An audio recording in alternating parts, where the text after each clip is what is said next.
to stream. Okay, now I'm in the stream. Let me turn on some more lights here. And then see where you see it. What do you see? I see a black screen. Okay, there's a 10-second lag. So what about? There we go. I see Where did you go to get access to it? it just popped up on my thing, on my homepage. It says Leslie Vanessa is live. Oh my God, so cool. Okay.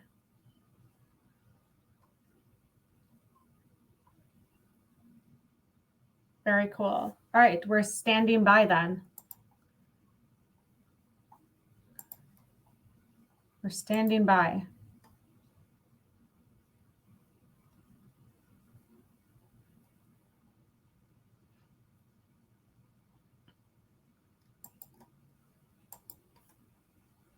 How fun. How very, very fun.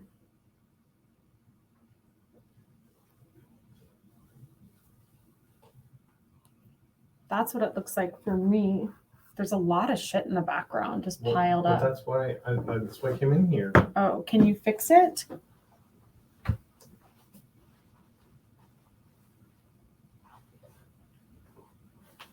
You know, just you live and you learn. You live and you learn, team.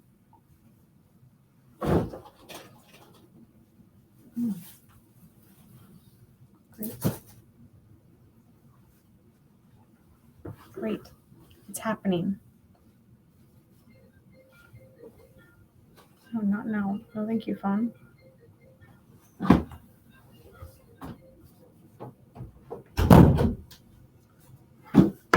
Gosh, I feel like I should be more formal, like, because it's a LinkedIn live instead of a TikTok live, but that's not really my scene. That is not really my scene. And let's see if I share something. Slides, Google Slides, add Google Slides.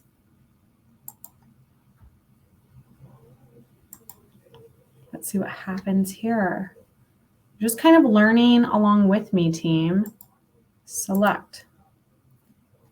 And so then I think I'm going to be sharing slides. I mean, if you could see how many lights I have on right now and how dark it still looks. Like, do I get them closer to my face? Jeez. Jeez, team. Jeez. It's just so dark. How do you think you like optimize for brightness, huh? We're all learning together. Isn't that so fun? Aren't we just having fun? Fun, fun, fun. Let's click here and see what that does. No, that's not anything. I don't know. I feel like you guys can probably see me.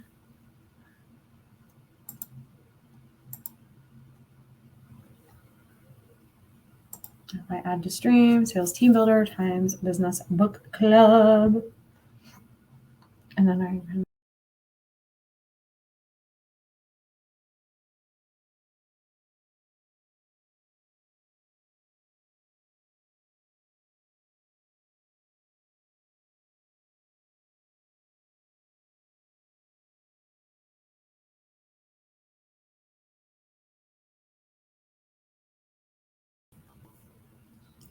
Okay, I'm back. I mean, I feel like I have a pretty good handle on this. We're really early. Honestly, I thought it would take me more time to figure this out.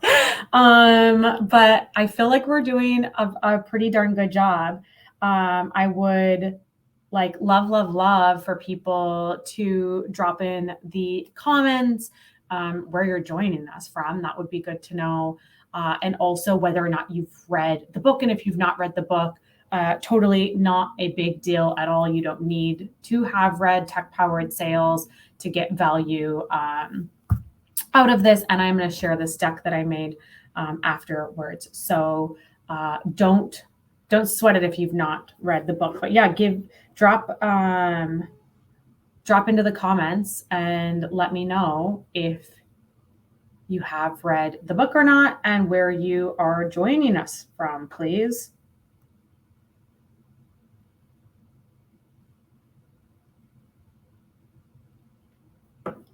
Great. That's kind of cool. I've never hosted my own LinkedIn Live before. I've only joined other people's, so it's actually like pretty fun to get to try something for the first time. Like, how often in life do we actually get to try something for the first time? So yeah, drop into the comments. Let me know where you are joining from, and please let me know if you have read tech-powered sales. If you haven't, no big deal. Maybe you have it, you haven't started it. Like, where are you on your tech-powered sales journey?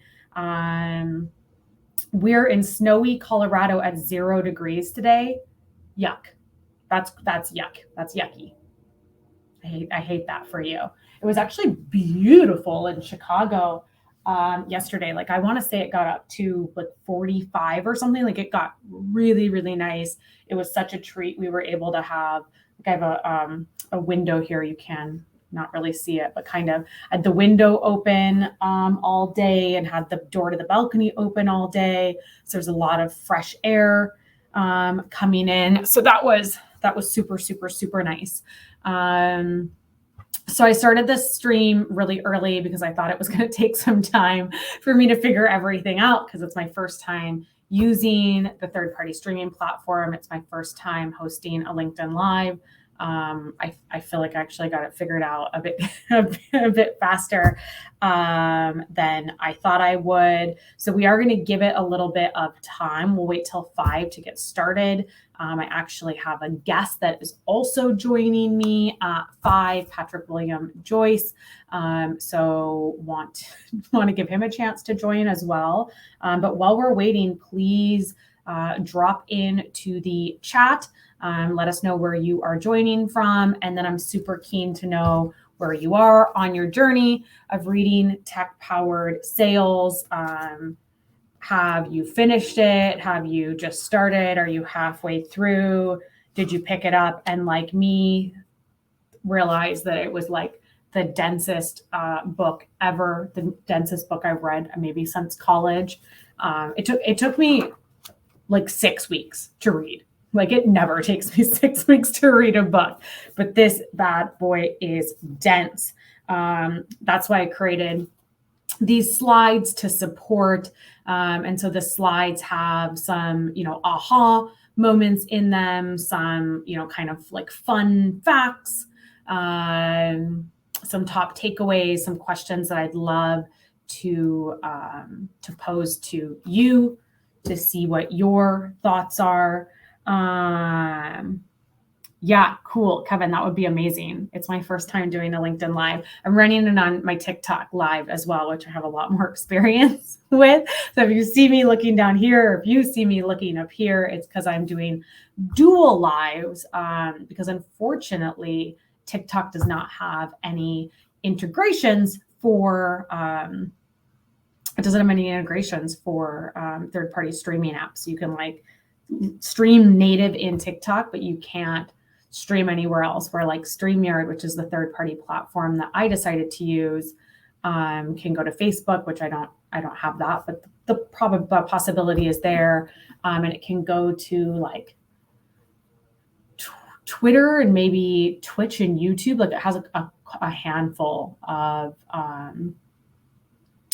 integrations. So we're doing dual lives. We're doing TikTok here. We're doing LinkedIn here. TikTok peeps, DM me, and I can drop the link to the slide deck that I made for this, or you're obviously welcome to pop on to my LinkedIn news feed, and the link is there. It's in the event in the comments. Yeah. Lola TV was working for third-party streaming, but you'd be vertical. Oh, that's interesting. I was trying to do some research to see if there was anybody that did LinkedIn and TikTok, because those are my channels. And there was nobody that did that seamless integration. And I was like, of course, because I chose two channels that for most people just don't seem to compute, don't seem to go together. That's great for TikTok though. StreamYard is amazing for LinkedIn. Yeah, I mean, I'm liking it so far. I've guested on a lot of LinkedIn lives and like podcasts and webinars that used StreamYard, and I've had really good experiences as a guest. Same with Restream. I feel like that's the other really like popular. That's the other really popular one. So yeah, just a few more minutes here, like 4 more minutes here. We're gonna wait for my co-host, Patrick William Joyce, to join us. He is fully trained. Justin Michael is one of the authors, and he has his own sales methodology, and Patrick's fully trained in it. So I think he's going to be a really interesting guest to just kind of bounce ideas off of and share real life applications of when all of the like teachings and templates of this book were put into use, what it looked like. What is this? Hey, Michelle. LinkedIn is my favorite professional platform. Should I find you there instead? You can find me anywhere, Michelle. Whatever is most convenient to you, that's what's most important to me. We are doing dual lives. I'm here with you on TikTok. I'm here with you on LinkedIn. So we are kind of in a dual live situation, since unfortunately there aren't any third-party platforms that do streaming for LinkedIn and TikTok simultaneously. But it's okay. We're making it work. It's my first time hosting from StreamYard on my own. It's my first LinkedIn Live that I'm hosting on my own. So we're going through the process together, team. We're experiencing all of these firsts together. So thank you for your support. Thank you for being along with me in this journey. Do me a favor, drop in the comments where you are on your journey with tech-powered sales. Have you not ordered it, not read any of it? Have you ordered it, but you haven't started it? Maybe you're halfway through. Maybe you are finished. It did take me legit like 6 weeks to read. It is super meaty. You'll laugh because you can see as I flip through it that there is like a ton of highlighting done. I mean, I legit read it like a school book because there was so much content. Like I had to highlight the stuff that I really wanted to remember and make sure I could come back to. I could only read a couple of chapters at a time, and then I had to set it down and like digest what I read. So it's a meaty one. That's also why I created this complimentary slide deck. It's just some of the kind of like big aha moments and like fave pieces. But hopefully that should, if you haven't already ordered it, pique your interest to order it and should give us some good discussion points for the live. Okay, so let me see let me see if I have any messages from my co-host that I am missing.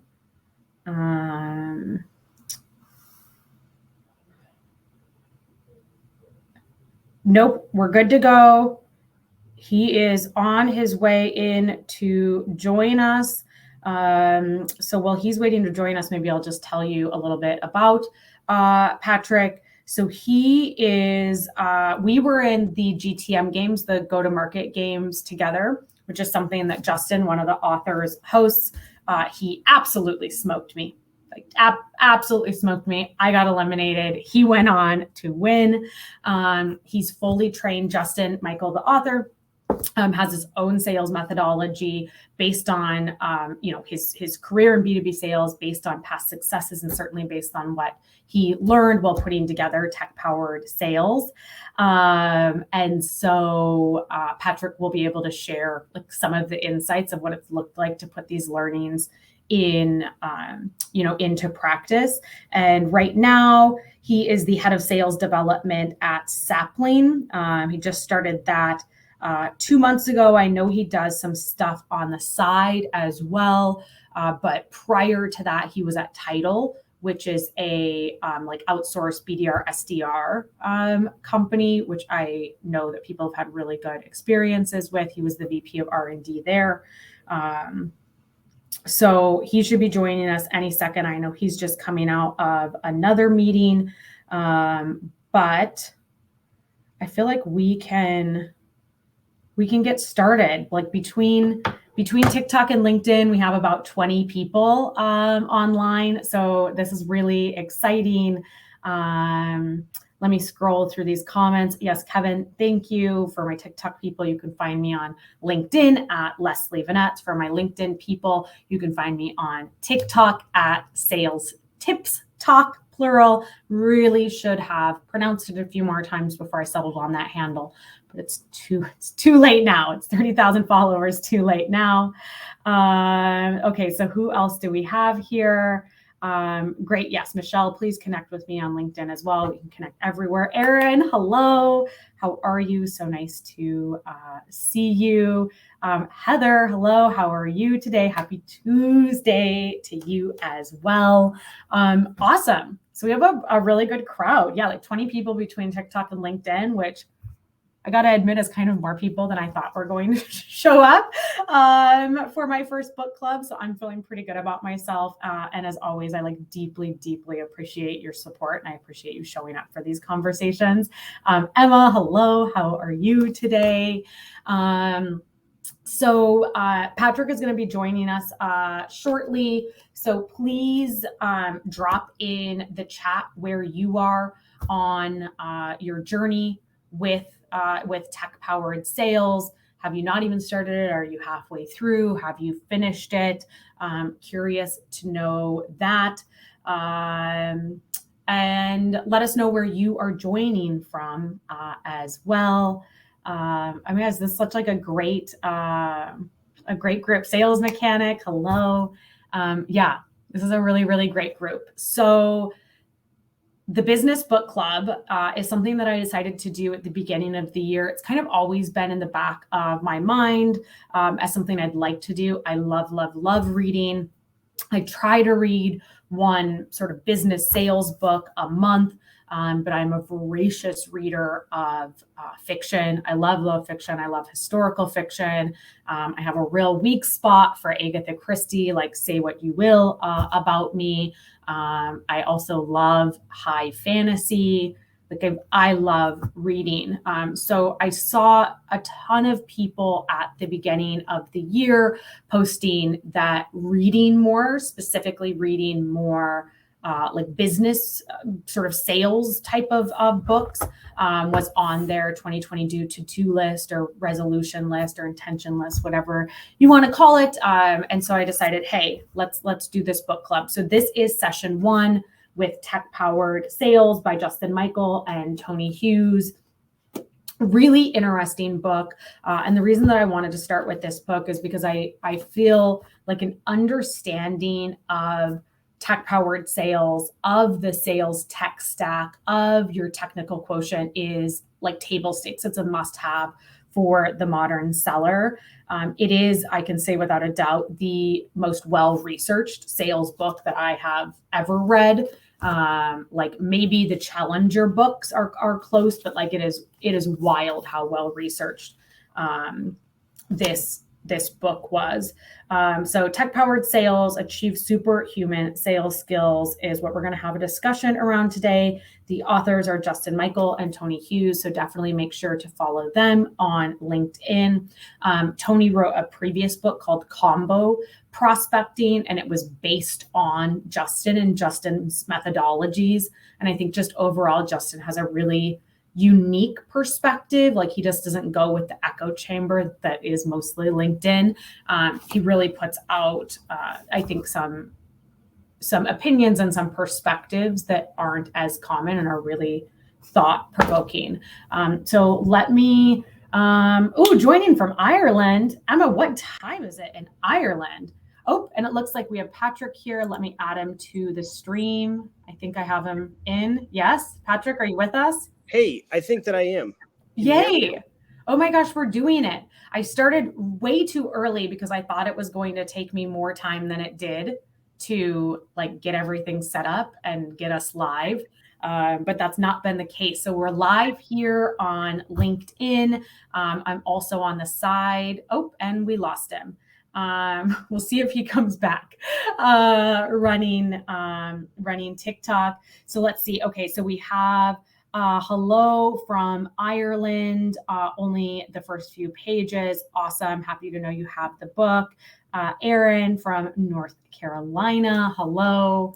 Okay, I think we have. I don't know what happened. I don't know if I clicked something or I think I accidentally clicked leave studio. That was my fault. You know, that's okay. We're figuring this out together because it's your first LinkedIn Live as well, right? Yeah. Yes. I've seen them before, but I haven't actually been on one. Yeah.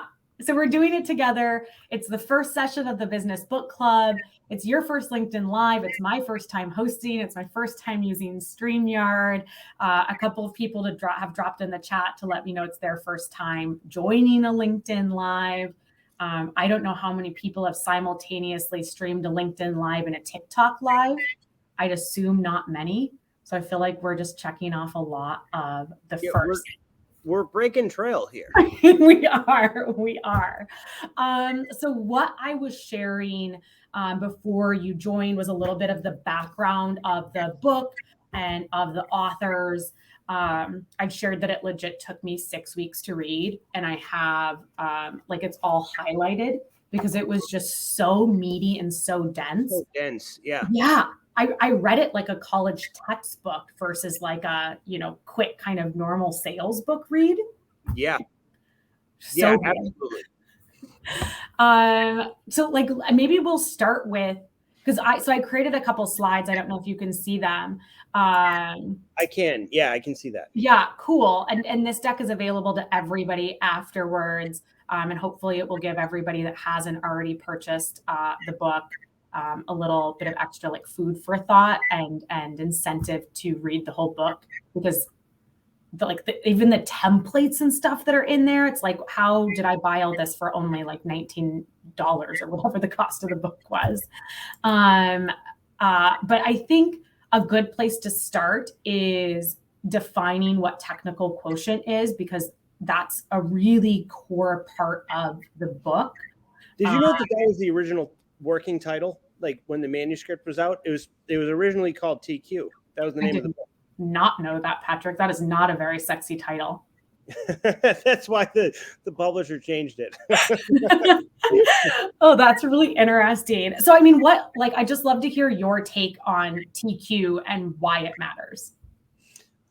Well, I mean, my take on TQ is, so I was born in what I call the Nintendo generation, sort of an in-betweener generation between Gen X and the millennials.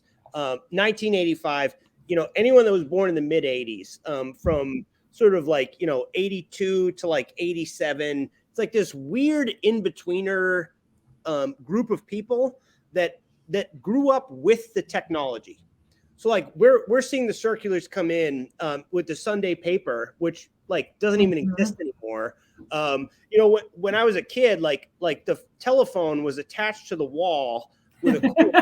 You had to pick it up and like press numbers on it, like actual physical buttons, and then talk to your friend's parents and ask them permission to speak with your friend, like, which doesn't even exist anymore. And then by the time we were in, we finished high school, it's like everybody was on the internet, and like you don't even have to pick up the phone to order a pizza anymore. Like it all changed very, very quickly. So like when I was a freshman in high school, I am circling back to a point here.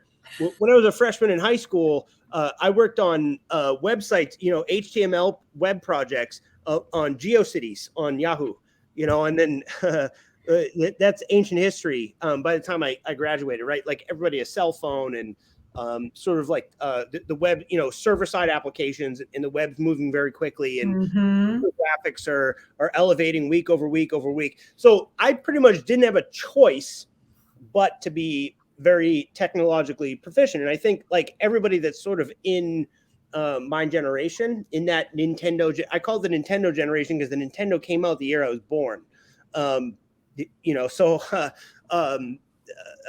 TQ is just really just about being able to anything from plug in a peripheral device to your TV and get it to work like a DVD player, or if you want to go really ancient history like a VHS player, all the way through like getting your calendar to sync to your to the Calendly or Gmail or Outlook, or getting all those different pieces of software to work together. Yeah. And why is it important?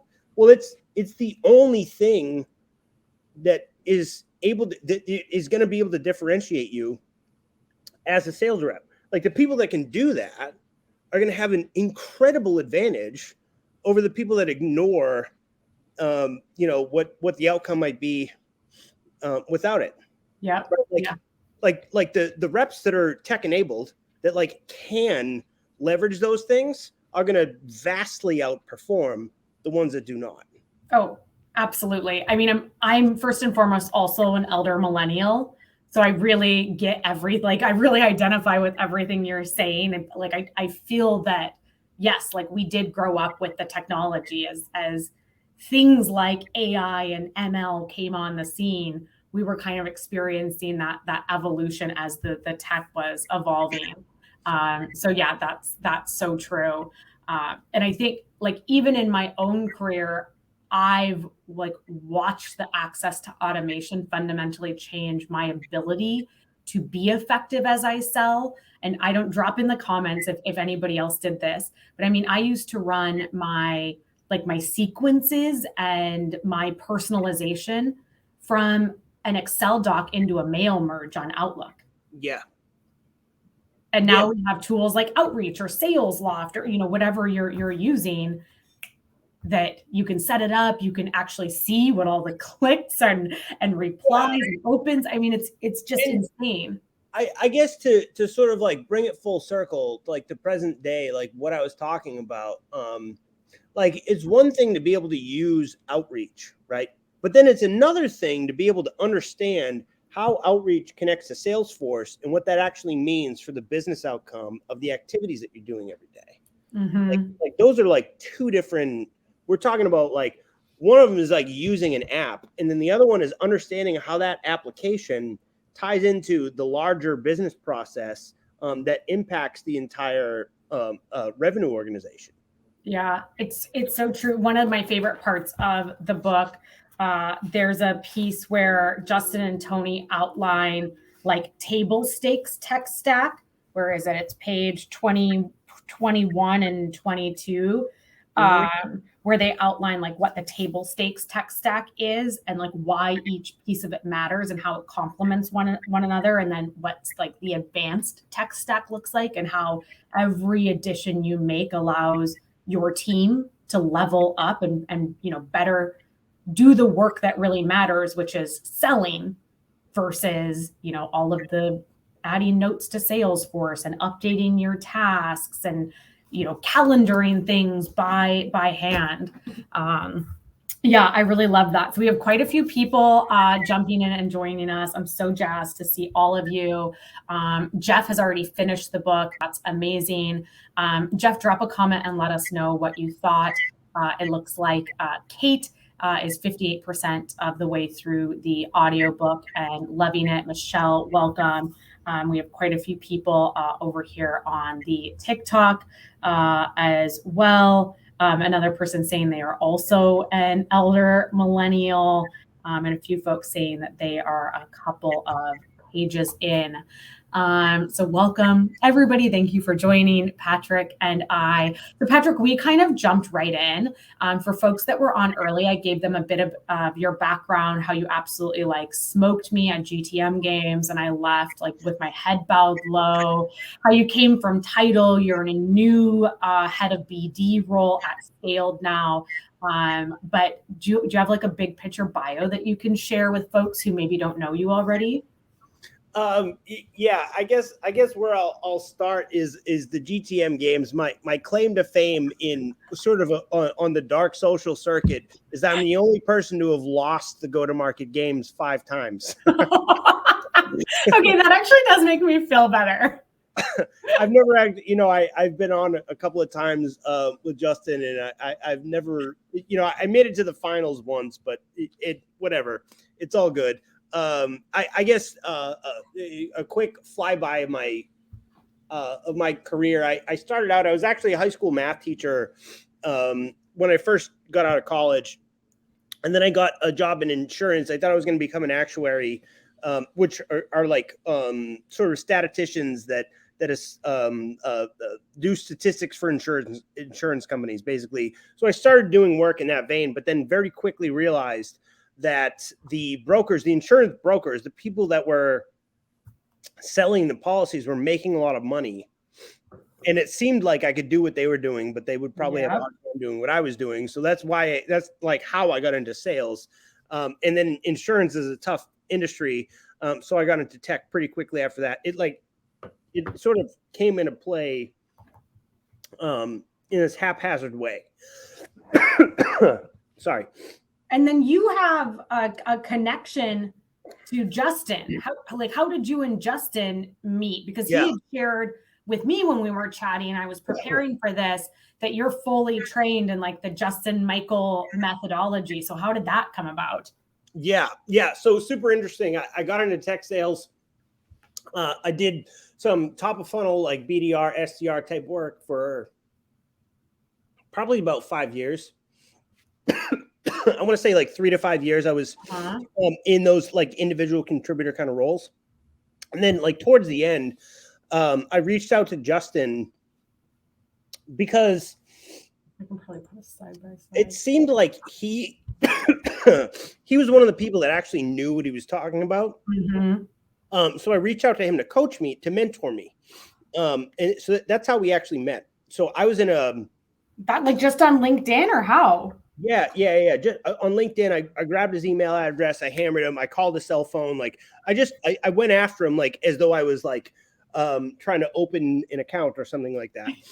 You're like, hello, you are actually my key account, and I will close you. Yes, that's exactly the point. And the reason why I was reaching out to him is because I got hired to sort of spearhead this business development function for a company that was selling to the biggest companies in the world. It was a company that just got acquired by MasterCard. Actually, it was I had a list of 10 strategic accounts. I was on this global strategic account team, and I was trying to open new business for the account directors there. So I wanted somebody to help, give me advice, like, how do I do this? And Justin seemed like the guy that could help me figure it out. So I hired him to coach me. And within a month, I had already sort of read the early manuscript for what was then called TQ, which became Tech Powered Sales. I'd read combo prospecting. I had done all of the research. Like I already knew. For folks that don't know, combo prospecting was written by Tony Hughes, who's the co-author, and it was based on Justin, as far as I understand, right? Yeah. Justin is the cyborg rep that they talk about in combo prospecting. I don't know, for folks that don't have the book, or maybe they got like a audio copy, I have to tell you, like some of the pictures in the book are hilarious. There's like these pictures of them as cyborgs. And my favorite is the case studies that are at the end, like those case studies that just talk about like the unreal results that they got. So anyway, like I hired Justin, and after I think it was maybe a month went by, I had paid him for like 6 weeks of coaching, and like a month went by, and he basically was like, "Dude, I'm out of stuff to tell you what to do," because like the first meeting that we had, he's like, "Oh, you should try this and this and this." And I was like, "Oh, what you mean like this?" And I like pulled up my screen and showed him that I was already doing that. So I was already doing a lot of the stuff right that he was suggesting. So that was like the first time that we met. It was like that kind of an interaction. And then, a month went by, and he was like, "Dude, you should probably just quit your job and come and work with me." Because I have all this. That's a nice compliment. And you're probably one of the only people in the world that's like even up to speed with any, like, I don't have to explain this to you. Like, you already know how to do it. Like I've shown you pretty much everything that there is to show that I have to show somebody. So, from then on, it became this sort of collaboration. So that's and he and I, like, he showed me everything I know, but I sort of helped him codify it that's why I mentioned the teaching background, because I have a background in teaching math. So just taking complex topics and then breaking them down into Mm-hmm. digest ways is something that was pretty natural for me. So that's how our relationship developed, I guess. Like that was, a lot of the Justin Michael method stuff that happened. Like, yeah, he definitely taught me how to do everything. And then I sort of helped him. I was like, dude, we should just write this down. He was like, well, what do you mean write it down? I was like, no, like everything we just said, like we should just write it down. Like, that's valuable. We should be tracking this. And I mean, don't he know if you already worked out tech powered sales. Like that was already like, well on the way, but yeah. Some of the more tactical guides and stuff that are out there, I kind of helped bring into fruition. So yeah, that's awesome. I love that. I don't know. I'm like really laughing right now because there's an entire portion of the book, like a half a chapter of the book that's dedicated to like showing up to virtual meetings and like getting your lighting right. And I don't know if you can see what's going on in my life right now, but I literally have like, I have this and I have like another one over. I have so many lights pointed at my face right now. And you look great. It's the sun is setting in Chicago and then it's about ready to be pitch black. So despite having like 4 lights on, I just feel like I'm sitting here in the dark. Well, I'm pretty lucky because, like if you want the light behind the camera, there's a big window that's right behind me. That's like, and it's still light out here. And then I've got this nice bookshelf behind me that makes me look super smart. Like I've probably read like 4 of the books on that shelf. It's actually just a bunch of copies of Tech Powered Sales that Justin made you buy to get those pre-sale. Well, we'll see. My office right now is doubling as like a workout studio, a spare bedroom, like wine storage. And I'm about ready to move some things around so that I can have that backlight and have a better view. So maybe by the next one, I won't just be like sitting in the dark trying to catch the light. Good. Well, thank you so much for sharing. Add to stream. How do I do this? For sharing some of that background and obviously for taking the time to join us and share some of your experiences and expertise.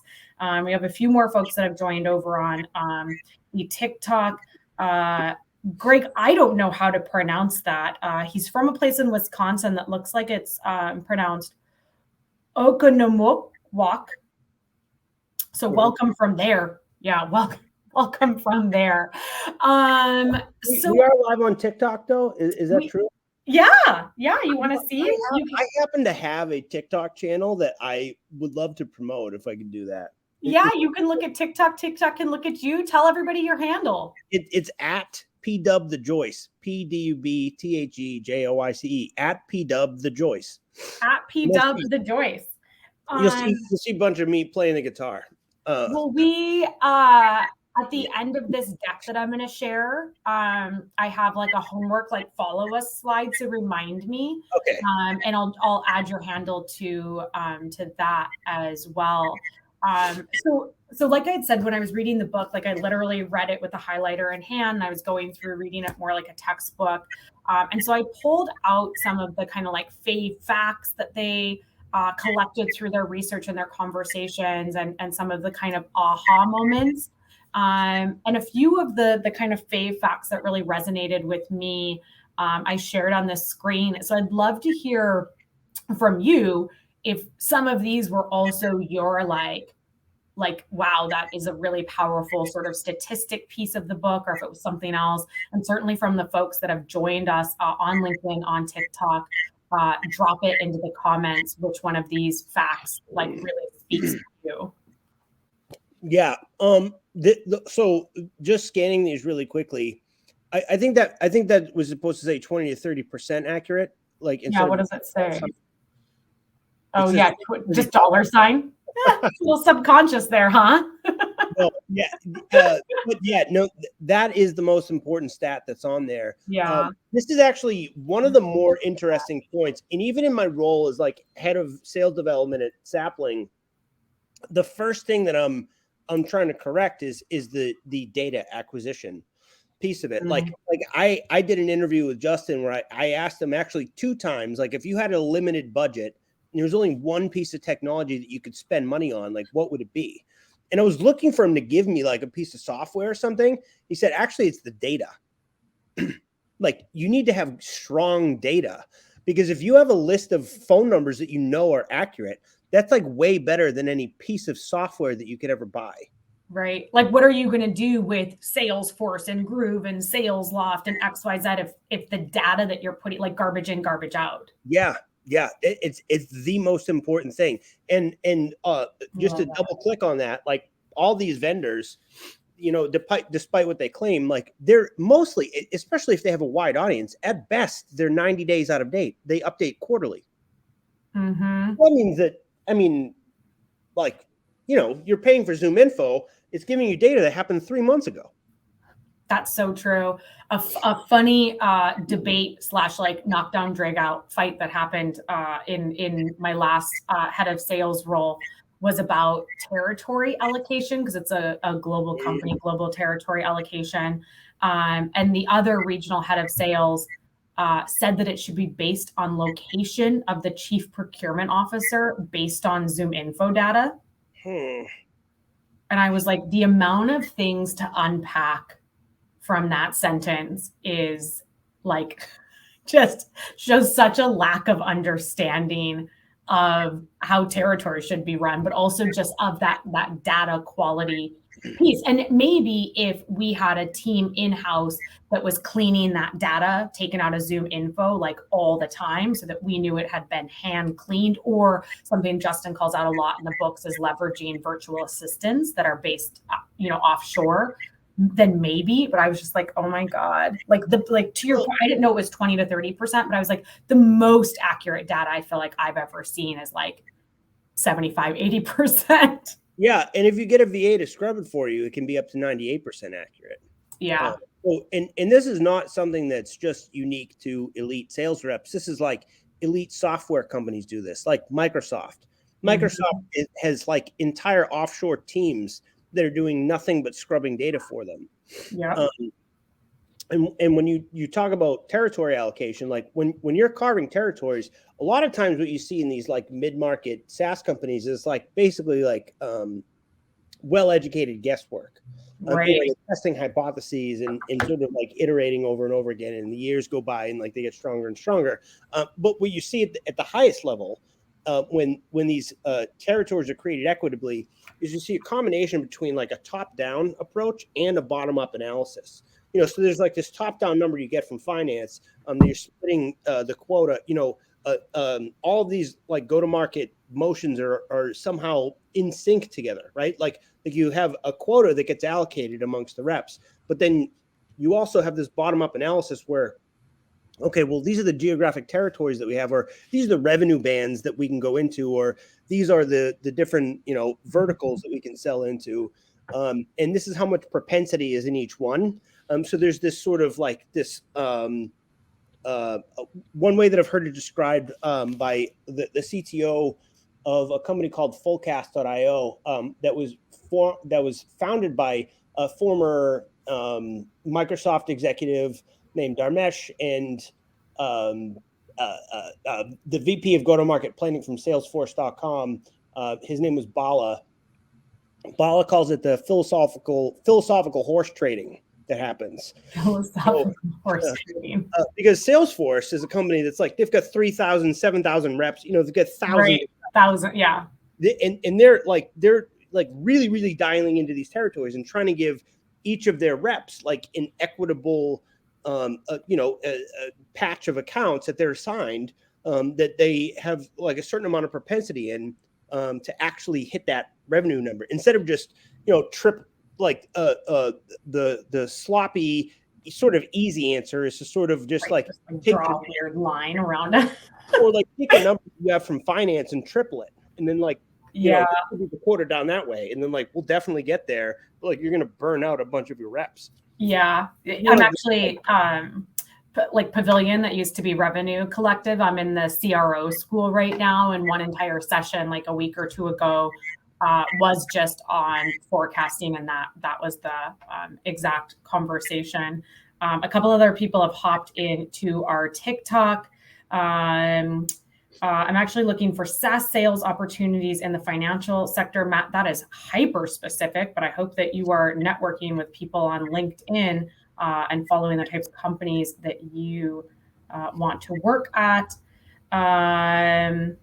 Craig, I need to work on my fake laugh when I have to pass the time during awkward combos. Any tips? That might be for a different live, Craig. But just for context, because the folks on TikTok can't see this slide, the data point that Patrick pulled out was, despite the claims of vendors, all data sources are about 20 to 30% inaccurate. And that is on page 105 of the book, if you have the actual book. For folks on LinkedIn, drop what your fave fact was. I also pulled out a few aha moments. And I think some of them are like, it's stuff that you kind of know. Like the first one is the average inside sales rep has a tenure of less than 1.4 years, and 83% of ISRs fail to hit target. And like, you kind of know it because you see it, but it's very anecdotal. And to see it written, particularly like it was written in the intro, I think it was a real aha moment as I opened the book to be like, oh shit, like that's what we're solving for. Yeah. And what jumps out at me is the last point there. Don't be worried about being replaced by AI. Be worried about being replaced by a high TQ rep. That is exactly what you should be worried about. So here's why.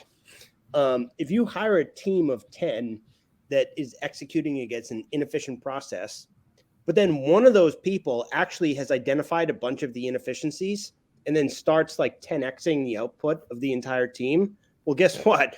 They're just going to fire everybody and like keep that person. Like they would much rather have like one person that can produce the same output rather than, hiring and managing 10 people is like much more difficult. Like there's just inefficiencies built into like the processes that people are used to. But if, I believe that the next iteration, this was on a podcast that I was on with Marcus Kauke. He asked me, like, what's coming next in terms of sales trends and whatnot. I think what's next is actually like having that super high powered sales development operator that kind of manages technology really well and can get these like superhuman outputs and produce enough opportunities to sort of like spread across the entire sales team, like as one or maybe two people. Versus like these 10-person teams that are like kind of have this like clunky process. Yeah. It's interesting. I just onboarded a client for Sales Team Builder this week, and they have a 6-person team. All of them are running a full cycle. But the kind of head of, as I was going through and learning about each of the team and strengths and weaknesses, she was like, well, there's one guy, Jake, and he does, oh, hi, puppy. Yeah. And he does the work of the other 5 reps. And I was like, okay, well, walk me through your tech stack and like, how is he using it differently, or what is he doing that the other folks aren't? And she called out straight away that he just spends his own money on pieces of the tech stack that the company doesn't have. Yeah. And I was like, that's a no-brainer, especially if you look at a tool like Lavender for like writing cold copy. It's $120 a year. And if you can increase your reply rates by a couple percent for $120, there's no way you're not going to make that back in commissions. Yeah, Lavender, or one of the data tools like Elite IQ or something like that. Because look, the fact is, like, if you have the numbers and then the rep next to you doesn't, they're relying on the company provided, like say Zoom Info or whatever. But you're supplementing that and nobody else is, you're going to do way better. Like, so yeah, it's. I think that those there's like a huge opportunity in terms of sales development tech for like product-led growth, sort of like Zoom. Like Zoom took off because people were frustrated with WebEx. They certainly didn't take off because they have good cold copy. Yeah, no, I mean, it's true. It's true because reps were buying individual licenses for Zoom because they were frustrated with the video conferencing solution that they had. This one was much easier. It was like single click, yada yada. You know, you can get people to a meeting, and it just worked better. Yeah. And then Zoom was able to say like, hey, you know, they were to go and get the meeting and say, hey, 8 of your reps are already using us. Like they're paying for individual licenses. Why don't we just like group this together, take that off of their debit card, and put it onto the company? You know, that's how they were winning. And that now business. you have an enterprise sale. Yeah, exactly. It's so true. It's so true. So the kind of aha moment that we pulled off of this slide was, don't worry about being replaced by AI or robots.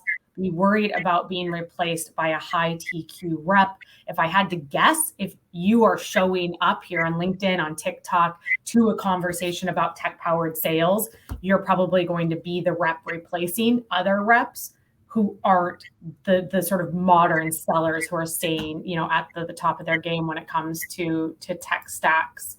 And not necessarily replacing everybody at your current company, but you're actually going to get the better opportunities, and you're going to get the better, you know, as your career develops, like you're going to get the access to things that the others are not going to get access to. You know, they might get promoted to account executive in that one particular role, but what you're going to be able to do is go and, you know, get in at the founder level, or, you know, the co-founder level, or at the VP level, or, you know, at one of these early stage companies, and then skyrocket them and get equity.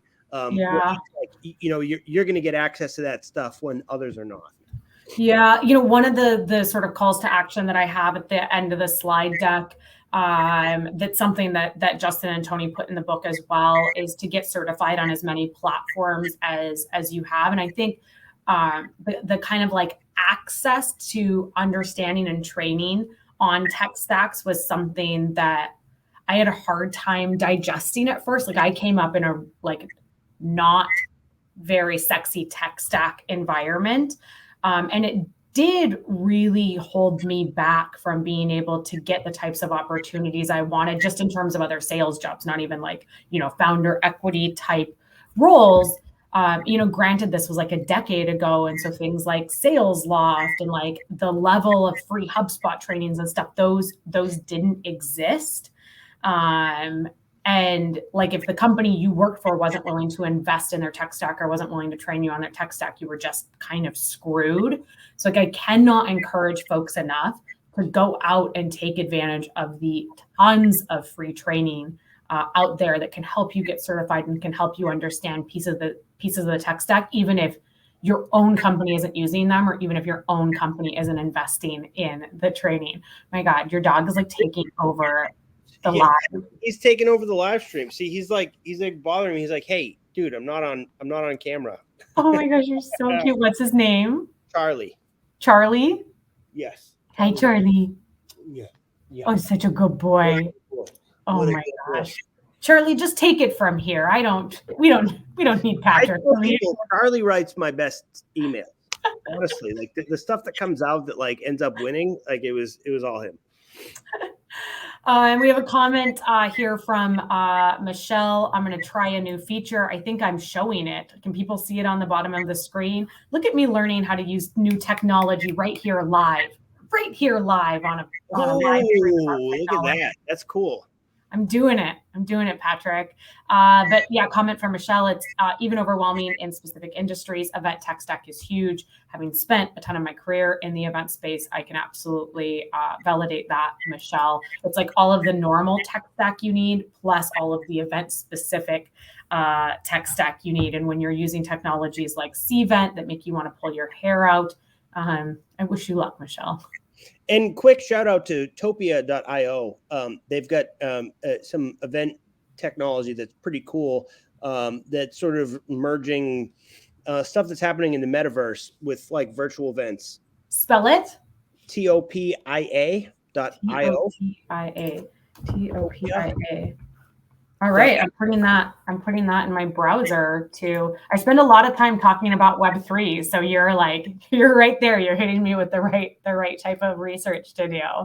Yeah, it's basically like it's almost like a video game where like you get this little avatar that's walking around in this like virtual event space, and you can get a bunch of people there. So it's sort of like bringing back like what we've been missing with these virtual events. Like instead of just being like a Zoom webinar or something. Yeah. where you're like, people are running virtual events and you're like sitting in a booth and you're like waiting for people to join your Zoom call. And it's like this sort of like impersonal kind of thing. It's almost like, brings it back to like what events were like when you could walk around in person and actually interact. Oh, fun. Okay, well, I will check that out. Yeah, I just thought that it was a cool mention. Good shout. Yeah, topia.io. Yeah, good shout. Okay, so a couple of questions that I'd love to throw at you, I'd love to throw out at our audience and folks on TikTok as well. I'm curious, like what percentage of the time, and drop this into the comments, what percentage of the time do you really think is spent selling versus doing everything else? And when I did a handover from my last company, I figured that it was about like 30% of time was spent selling and 70% of time was spent doing everything else.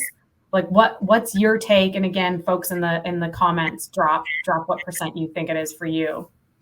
I'm going to give a really mean answer here. And I don't know if you've ever seen the stats on like an American football game, like what percentage of the time they actually spend playing football compared to like the dead air that's there. And it's something like 2%. It's like most of Yeah. I'm going to look it up now. What percent? 2%? Jesus. Of time is spent in a football game. What do you think, TikTok? What do you think the percent of time spent selling? Okay, here you go. Out of 3 hours and 12 minutes, actual minutes of play, 11 minutes. Shut up. Oh my God.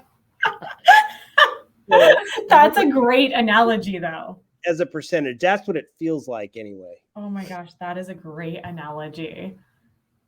Oh my word. I'm curious also to hear from folks how many tools are in their tech stack. And it's funny, when I was reading this book, so I mentioned earlier that like I came up in an environment that didn't have a super sexy tech stack. But then when I was reading the book, I was actually sort of thinking about how many tools we did have in our tech stack. And like, granted, yes, it was a homemade CRM, which now that's like the biggest red flag ever. And I would run the other direction if a company was like, yes, we have a homemade CRM for you to use. But we had great call tracking software. We had, when I started in B2B sales, it was 15 years ago. And even at that time, we had like live call coaching software where we could record and do post-call coaching, and we could whisper and join the calls live.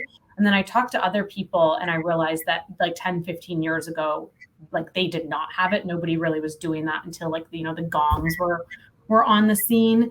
So yeah, curious, drop it into the comments on TikTok, on LinkedIn. Like how many tools are in your current tech stack? Because my sort of knee-jerk reaction was like, oh, like not very many, like 5. And then I started counting them and was like, oh, it's actually like 12. I have an interesting opinion on this too, because I know that it's growing and I know that more and more tech is getting used. But this is something that the early days of my training with Justin, one of the main principles is that you build the process from the bottom up, assuming that all you have to work with is 2-way radio, a pad of paper, and a pencil. If you can't do your process with the minimal amount of tools required, then you've done something wrong. Meaning, the way that I say that is it's almost biblical in the way that I say it. It's the tech stack was made for the sales rep. The sales rep was not made for the tech stack, right? Mm. The technology should enhance the process that you're already doing. It should amplify and expand your coverage there, but it should not limit what you're actually doing.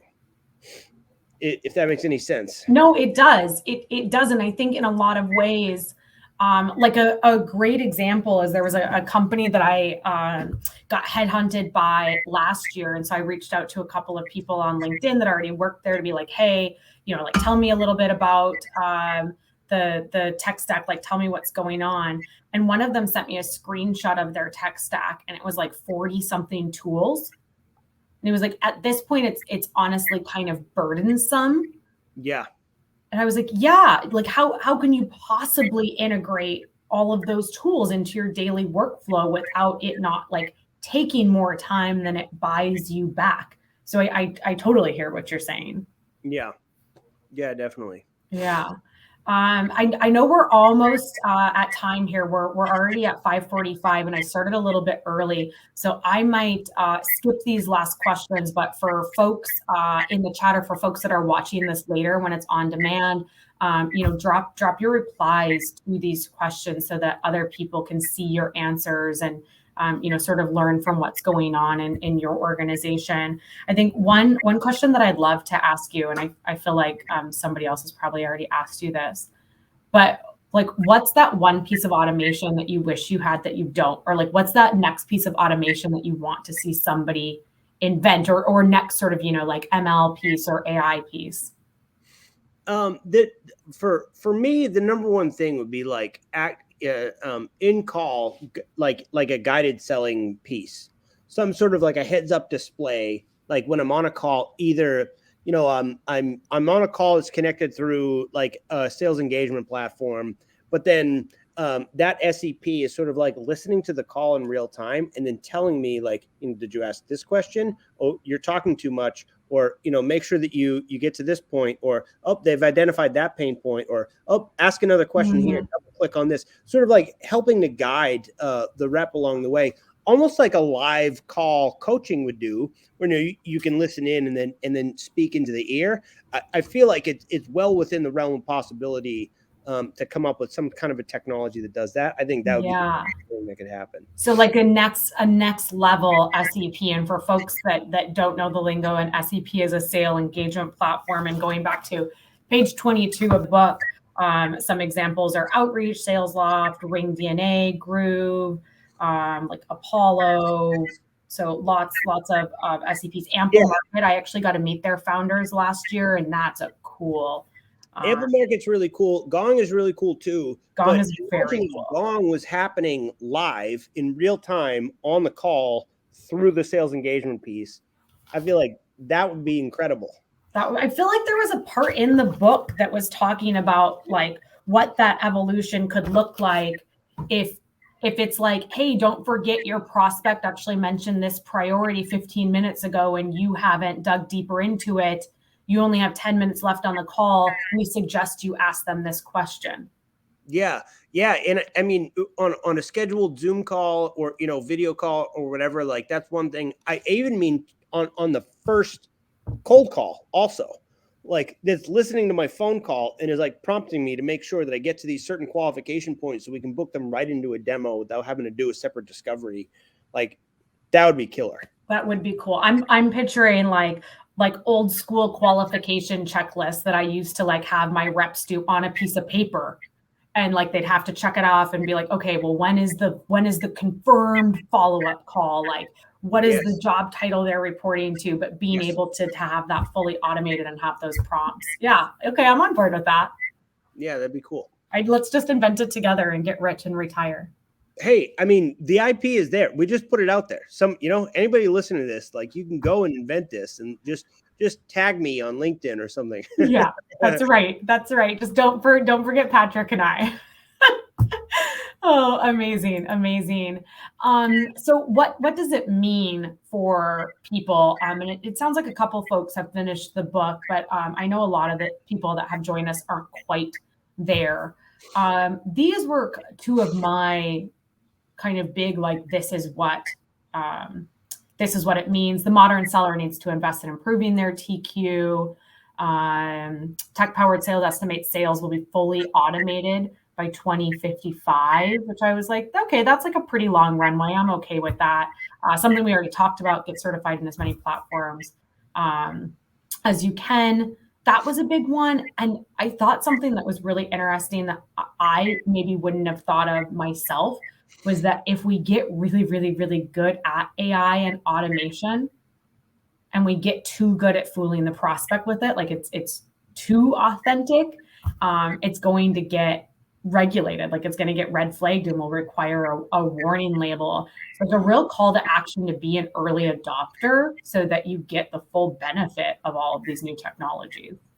Mm-hmm. What are your thoughts? I mean, I think sort of being in the first or second wave of people that's sort of catching on to a technology or a trend or some type of a pattern is always going to be beneficial. But I think that it's like this never ending sort of like fractal process where like it's like it's not like you get to the early stage one time and then you're done. It's like you always are going to be looking for what's on the horizon and what's next. I think it's important to like never stop moving in that sense. Always looking for the next best piece of technology or process, but then like tying it back to like what are the actual business outcomes that you're striving for. And like at the end of the day, like we're in the business of selling software, of like making money selling software. So whatever's not to get too caught up in the next greatest trend or piece of technology, and staying focused on the outcome, sort of like eyes on the ball kind of mentality, I think is just always going to be a winning strategy. Yeah, that's a good call to action. Like, don't just do it to do it. Know what the desired outcome is, and then make sure that while you're on the journey, you're going in that right direction. And something else that you said was like that process of continuous improvement. And that is like personally one of my favorite things about sales as a profession, that it is a profession that is constantly striving to like always get that 1% better. But we so clearly know what we need to do at the end of the day, and that is help our customers and deliver revenue. And I love that sort of balance that we get to have. Yeah, I agree completely. I think that the balance is important, and sometimes it's even a matter of like peeling back a layer or two of technology. Like it's very easy to get hypnotized in this sort of tech-enabled world that we live in, and like stay really, really focused on how do we use the tech. Like, for example, we were talking about CRMs earlier. Salesforce has been ubiquitous, and HubSpot and all that kind of stuff. But sometimes like a good old fashioned Google sheet to keep track of what accounts you're trying to go after is actually going to untie your hands to be able to go and move a lot faster. So like, just being willing to challenge the status quo. That's what I would say. It's true. I ran an ABM process in 2020 as a test. So it was the first time in the company history that an ABM process had ever been run. It was the first time I had ever run one, and I did it largely without cross-functional support because it wasn't something that they like got or believed in. And I set up the sequences in a Google Doc. I mean, I obviously had them running in Sales Loft as well, but like really had my key accounts mapped out, had like the personalization pieces, the uniqueness. And yeah, I mean, I'm a big fan. Obviously you can see I have a Google slide deck here. So I'm a big fan. I have a couple other people that joined us on TikTok. I'll give them a shout out. Jessica says, woohoo, I love women in sales. I'm also in SaaS sales. Welcome. And we have Jeff that mentioned that he spends only about 20% of his time selling, which I think that's like, I said it was probably about 30%. So it's kind of shocking when you really like break down your calendar. I color code my Google Workspace. So it's really easy for me to see like exactly when sales calls are happening, or I'm like creating presentations, and when I'm doing everything else. And I feel like just the visual representation is a good reminder too. We're almost at time. This is my top takeaway, and then I'd love to hear you. My top takeaway is that high TQ is table stakes for the modern seller. But like what is going to make you an elite performer isn't just having high TQ.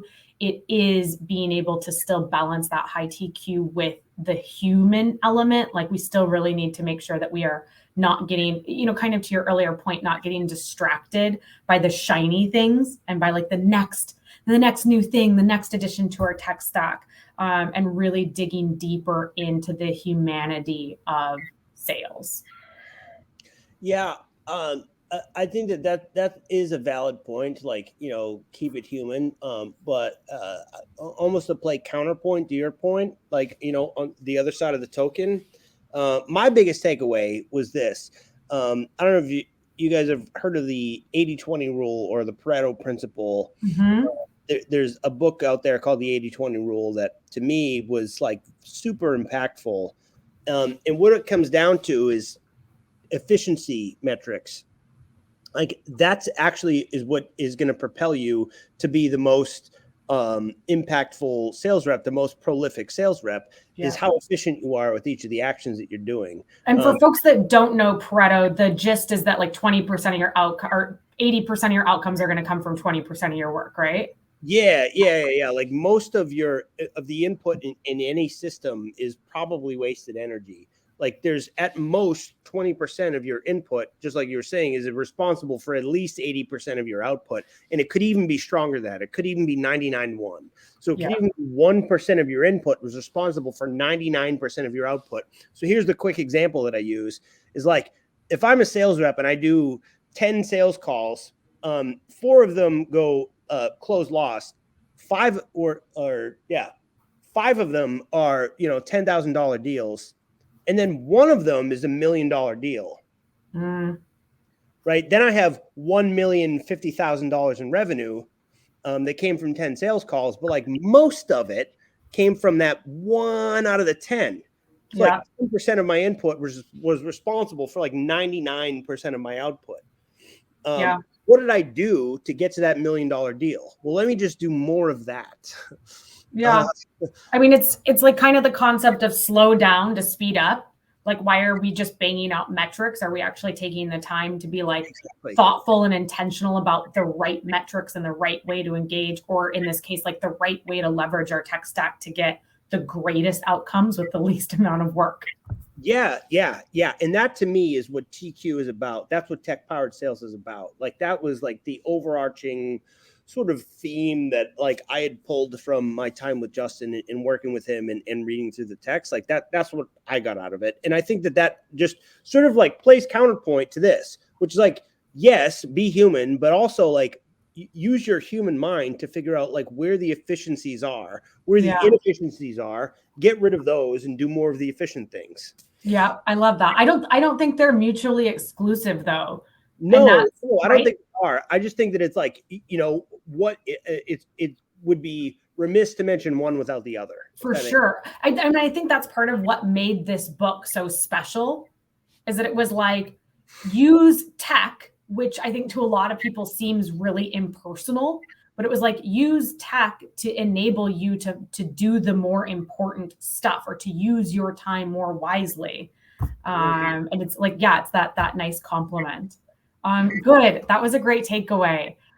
We are at time. I left a little bit of homework for folks. That is Patrick and I's LinkedIn's. You can click them directly into the slide deck. I'll go back and I'll add in our TikToks. Mine is Sales Tips Talk. Patrick's is P-Dub the Joyce. P-Dub the Joyce.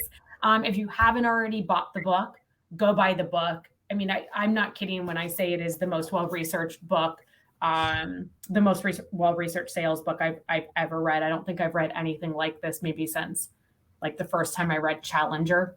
Like it's a game changer book. And I think everybody really needs to spend the time to read it, even if you have to take 6 weeks and do it with a highlighter. And pair it with combo prospecting. Yes, which is, as a reminder, Tony is the other author besides Justin, and Combo Prospecting is Tony's book based on Justin's methodology. And there's a lot of talk about combo prospecting and how to apply it in tech-powered sales. So nice compliment. And then join the next business book club. That is going to be on April 1st. And the book is Heels to Deals. And I am a contributing author, which is super, super exciting. But it's a book about how women are smashing it in B2B sales, some inspirational stories, some really fun stories. And like 7 or 8 of the other contributing authors are joining me. So it's going to be a blast. And then we have some other books coming up later in the year. Join for one or all of them, whatever your heart desires. But thank you, Patrick, so much for showing up tonight and for sharing your insights. Thank you, everybody here on LinkedIn. Thank you, everybody on TikTok, for showing up. this was a really great discussion. So happy to have had it with all of you. Awesome. Thanks very much for having me. Thanks, Patrick. I don't know how to hang up, actually. Maybe I press end broadcast. I'm We're just all going to learning leave this and then ping me after if you want.